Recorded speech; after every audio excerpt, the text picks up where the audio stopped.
आज इस वीडियो में हम class 10 science chapter number 1 chemical reactions and equation का क्वेश्चन नंबर 2 जो कि पेज नंबर 10 के ऊपर दे रखा है एंड क्वेश्चन नंबर 1 जो कि पेज नंबर 13 के ऊपर दे रखा है डिस्कस करेंगे। Radhe Radhe everyone, this is Tanuja. Welcome to the channel Kana growth point. इस चैनल पर हम क्लास 10 साइंस की फुल एग्जाम प्रेपरेशन करवाएंगे according to Himachal Pradesh board of school education Dharamshala. और जिन भी बोर्ड में एनसीईआरटी की बुक फॉलो की जाती है, हम सभी के लिए चैनल की वीडियो जो है वो यूजफुल रहने वाली है। So let's start. तो हम स्टार्ट करते हैं क्वेश्चन नंबर 2। हमें क्वेश्चन नंबर 2 दे रखा है हमारी एनसीईआरटी की बुक में पेज नंबर 10 के ऊपर। ठीक है, हमें पूछा है why is amount of gas collected in one of the test tube in activity 1.7 double of the amount collected in the other, name this gas. हमें बोला है, हमने एक्टिविटी 1.7 जो थी वो डिस्कस की थी और तो हमने क्या देखा था, वहां पर हमारे पास दो गैसेस आई थी। एक टेस्ट ट्यूब में हाइड्रोजन गैस थी और एक टेस्ट ट्यूब में हमारे पास ऑक्सीजन गैस थी। तो एक गैस जो थी उसका अमाउंट जो था वो दूसरी गैस से डबल था, तो हमें उस गैस का अमाउंट बताना है जिस गैस का अमाउंट जो था वो डबल था। ये क्वेश्चन आपको तभी समझ आएगा यदि आपको एक्टिविटी 1.7 क्लियर हो।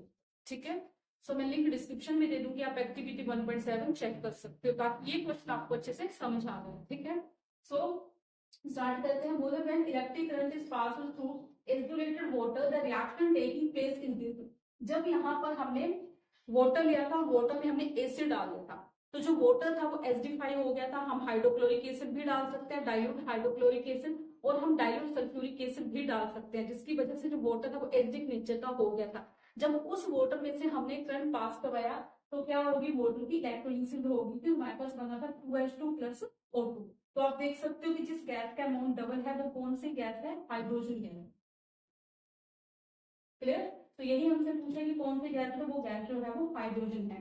बोले therefore hydrogen and oxygen are produced are in the ratio 2:1। तो यहाँ पे हमें दिख रहा है कि जो हाइड्रोजन और ऑक्सीजन है वो 2:1 में जो है यहाँ पर प्रोड्यूस हुई है। ठीक है, 2H2 और एक है O2 मींस की 1 मोल। ठीक है, so hence volume of the gas collected in one test tube is double the volume of the gas collected in the other tube।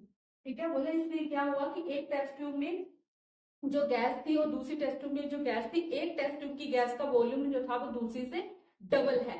ठीक है, और कौन सी गैस का डबल है, हाइड्रोजन गैस का डबल।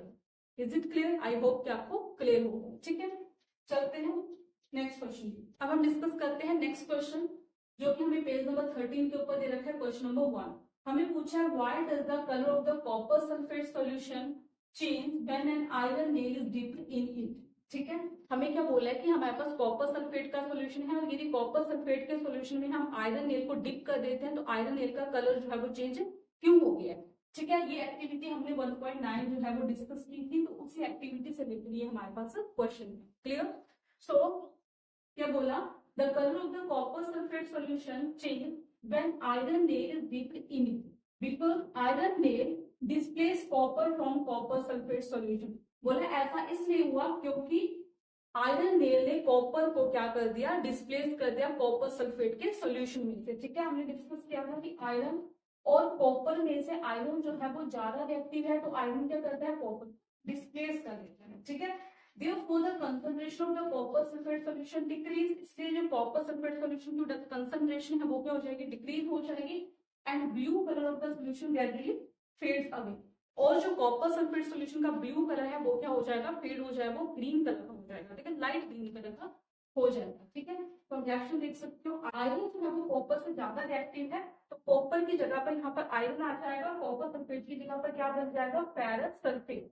ठीक है, और कॉपर यहाँ पर एज ए साइड प्रोडक्ट निकल जाएगा। ठीक है, the concentration of the copper sulphate solution decreasing as ferrous sulphate is produced.